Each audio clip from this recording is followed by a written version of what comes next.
Salamat sa paghatid sa amin, ha. Napalayo ka pa ng parking. Okay lang yun, Bobby. At least, hindi na kayo doon nakatira, di ba? Kasi, lugi ako eh. Anong lugi?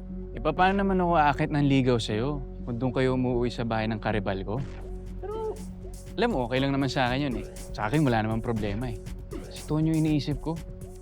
Sakit doon kung doon mo ako sasagutin. Ulo ka talaga. Masyado kang mahangin, ha. Nakakainis ka talaga, Jared. Talagang pinapakilig mo ko. Nananansing ka lang eh. Tsaka hindi naman masyado nakakakilig. Mas nakakakilig pa rin si Sir Tonyo.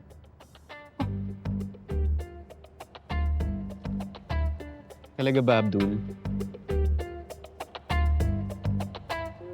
Abdul, hindi ka marupok. Hindi ka marupok.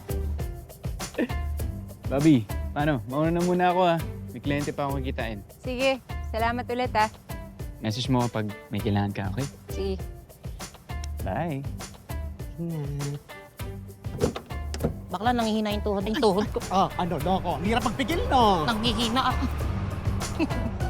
Ano nangyari sa'yo? Ang gwapo. Di ba?